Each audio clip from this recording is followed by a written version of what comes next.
তখন আমি থাকতাম নিঝুমপুর এক গ্রামে।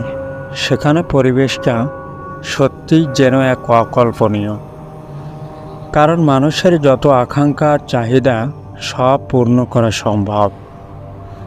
মনে হয় এই গ্রামে ঈশ্বর মানুষকে অফুরন্ত নিয়ামত দান করেছেন, যেখানে কোনো জিনিসের কোনো অভাব নেই।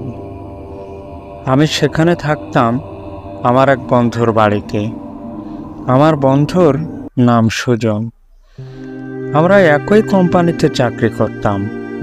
একদিন রাতের বেলায় কোম্পানি থেকে ফিরছিলাম। হঠাৎ শব্দ শুনতে পেলাম মানুষের চিৎকারে। আমি বললাম, বন্ধু, কী ব্যাপার? মনে হয় কার যেন চিৎকারের আওয়াজ শুনলাম। আমার বন্ধু বলল, হ্যাঁ, ঠিক বলেছিস, এটা তো আমাদের প্রত্যেকেরই জানা। সে হলো মায়াবতী। তুই নতুন তো, তাই হয়তো আজ প্রথম শুনলে। এরা প্রায়ই এভাবে ঝগড়া করে। স্বামী তাকে খুব প্রহার করে যৌতুক নিয়ে আসার জন্য বাপের বাড়ির থেকে। যখন আঘাত করে তখন মনে হয় এর থেকে মেয়েটার মরে যাওয়াই ভালো ছিল। মাঝে মাঝে নিঃশ্বাসও বন্ধ হয়ে যায়। কিন্তু সত্যি মেয়েটির ধৈর্য আছে বলতে হয়। কারণ তাকে সবাই বলে যে, কেন তুই এখানে পড়ে থাকিস, বাবার বাসায় চলে যা।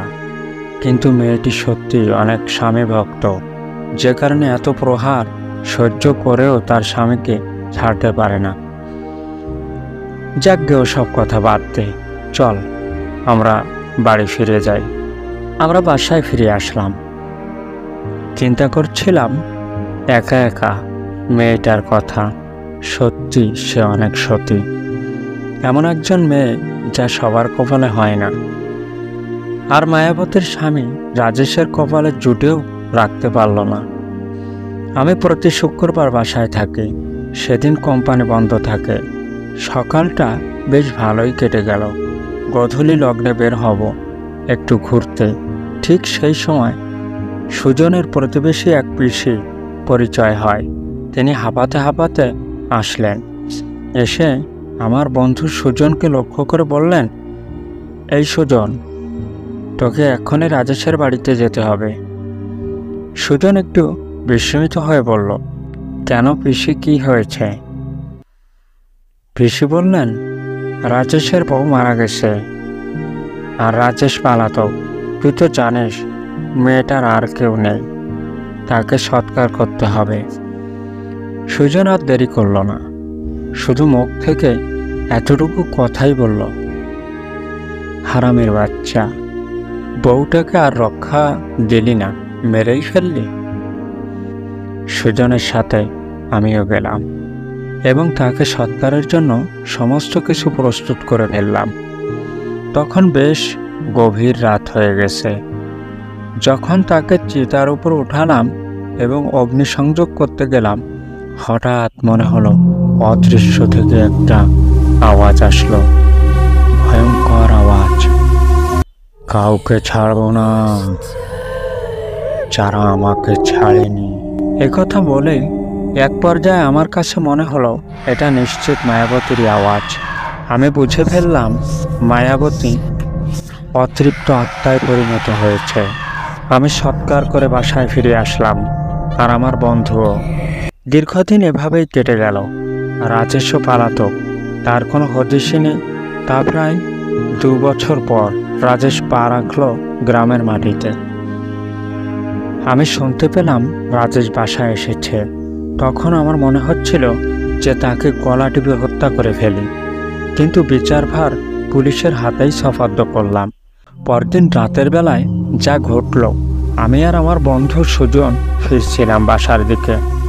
বাড়ির পথে একটা বিল বাঁধে। তখন রাত 11টা। হঠাৎ আমি তাকিয়ে দেখলাম যে কেউ একজন দূরে দাঁড়িয়ে আছে। আমি ভাবলাম এত রাতে একটা মেয়ে মানুষ একা একা কি করে এখানে। আমি বন্ধুকে বললাম, বন্ধু চল দেখে আসি। বন্ধু আর আমি দুজন এগিয়ে গেলাম। আমরা যত সামনে গেলাম ততই সে হাঁটতে থাকলো। আমরা একটু কাছে গেলেই আমাদের দিকে ফিরে তাকালো। সত্যি সে এক ভয়ানক রূপ। চোখ দুটো মনে হচ্ছে আগুন দিয়ে ভর্তি, দাঁতগুলো যেন রাক্ষসের মতো, আর চেহারায় সত্যি সে মায়াবতী।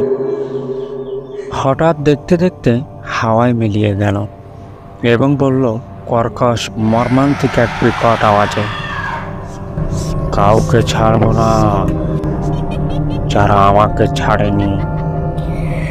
আমরা ভীষণ ভয় পেয়ে তাড়াহুড়া করে বাসায় ফিরলাম এবং এসেই একটু পানি খেয়ে নিলাম। সে রাতে খাবার না খেয়েই ঘুমিয়ে পড়লাম।